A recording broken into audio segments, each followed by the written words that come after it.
On BBC Radio Leeds, 11 minutes past 5. I tweeted out just a few minutes ago, are you going to fork out £100 to try and save the club? Richard says, yes, I am. I love this club. As a fanboy and man, I now take my 3 sons when I can, as I live in Warwickshire now. And Margaret says, well done to fans of Hull and Rhinos. Just shows you rugby, not just a sport, it's a family. And talking of that, tweets to #RugbyLeagueFamily, interestingly. This is Chris. Cannot let this happen to my team. The greatest thing to happen to the Bradford Rugby League family. Save the Bulls. The Bradford Bulls need you. Michael says there's a lot of love today being shown to the Bulls. Big thanks to all of you in the Rugby League family, uniting again. Lisa, I have to say the support today from other clubs' fans has been overwhelming. Thank you. #RLFamily. And Carl says, times like this you realise just how good our sport is. All sets of fans getting behind. #Save Bradford Bulls, which is awesome. #RLFamily. Some of your reaction on Twitter this afternoon. I'm at Radio Andrew E.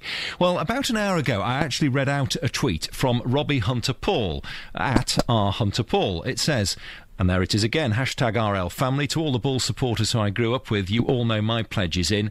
#RLFamily, we're in this together. #Save the Bulls. Well, the former Bulls captain starts by talking to BBC Radio Leeds' James Dayton and giving his reaction to the news today. I got to admit, a little bit of shock, but then obviously when you start to think about it in regards to the Bulls making the earlier statement in the year and selling the Oswald Stadium and the rights to the RFL themselves, you must have thought, well, actually financially they're not doing too well up there. But it always sort of blindsides you. And the first time I heard about it, I read about it on Twitter first thing in the morning. So it was, obviously a majority of them are coming through by supporters asking me questions. And how can you give answers to questions you don't know? How can you give answer questions to something you don't know about? And then obviously I followed one of the streams back to the Bradford's TNA and saw what the club had put out. And, really surprised. But if social media is anything to go by, you can see all the calls around not only the Bradford Bulls family, but the Rugby League family, that they're all trying to get it together and being very positive about it. I think I spoke to the club, and they said, what they're looking for, or they're hoping that as much of the support will come behind them from the supporters, but also from their commercial arm as well. So it's not ideal, but I'm sure the ethos of their club, I know it pretty well, and they're not afraid of a little hard work. Could you ever see a Super League without Bradford Bulls? Personally, no. I mean, but I'm probably blinded by the 12 seasons that I spent with the club and organisation. So I personally couldn't see a Super League without them, and I think it would be a big loss. It's quite interesting.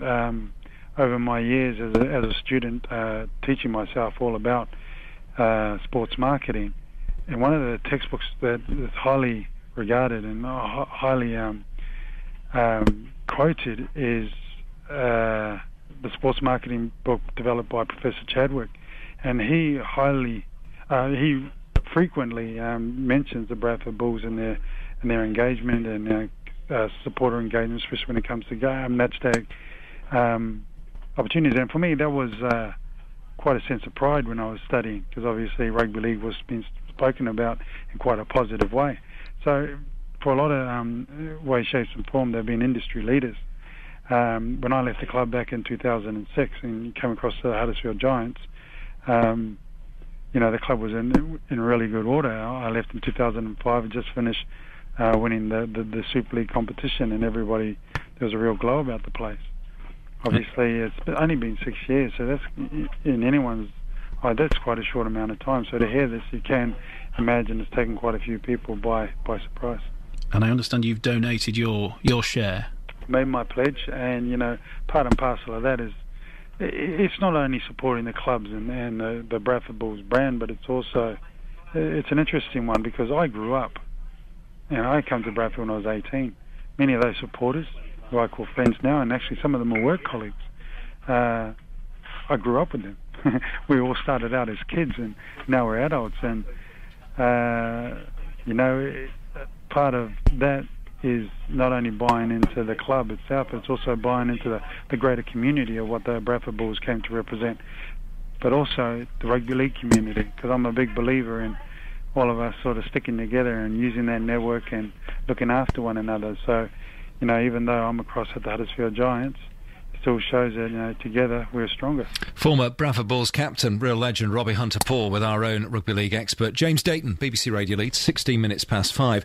Well, listening this afternoon to our programme has been Hebden Bridge-based businesswoman Kate Hardcastle, who joins us on the phone now. Hello, Kate. Hi there, you okay? Yeah, well, thanks. What do you make of this call, the idea of putting hands into the pockets to save the club? Well, as you know, one of the things I founded 5 years ago was a charity, Dream Girls, and it's an organisation raising awareness and funds for charities. And what we found was, at the start of the recession, it's very difficult, however well-meaning we all are, to try and ask people for money when times are so tough. And I was a Bradford Northern mascot when I was a little girl, so that the whole club has got massive heritage for me and my family. And when I heard it, I was very saddened and shocked, because in my working life, I go around rescuing businesses and go around the world doing that. So I'm very aware of how situations like this can happen, even when we think businesses and organisations are very safe. So what made you call in particular? Do you think you might be able to help here, Kate? Well, this is my proposal, and let's see what reaction you get on Twitter to it. But I think if we're going to ask the fans to dig their hands in the pocket, we need to do something back. And what I'd like to organise, I know Bradford is a huge Soul and Motown community. So how about I organise a Soul and Motown supergroup to put on an event to say thank you to everyone who does and can put their hand in the pocket, because I think we've got to give something back to the fans. I like the sound of it. A Soul and Motown supergroup at Odsal? Yeah, I think so. I just think it's a great ambience there, it's a great atmosphere, and I just don't think we can just say, please help us out. I think we've got to say, please help us out. We could have the team along, we could have meet and greets, and we could just give something back, because I think just saying endlessly, we need some money, help us, is one thing, but I think that organisation needs to respect that if people do come to its rescue, they need to give something back. So if the organisers want to, and the management want to contact me, I will work to do something through Charity Dream Girls to organise something, and let's see if we can get some lads there as well. Kate, it's a really interesting idea. It's brilliant to hear from you. Thanks for listening, and thanks for calling this afternoon. Bye-bye. Great stuff. Kate Hardcastle, Hebden Bridge-based businesswoman. There we are. Do you like the idea? Let me organise as a thank you, if you've reached your hand in your pocket, a Soul and Motown supergroup playing at Odsal. Kate Hardcastle's idea. Let me know what you think. At Radio Andrew E on Twitter, 81333 Leeds at the start of your text.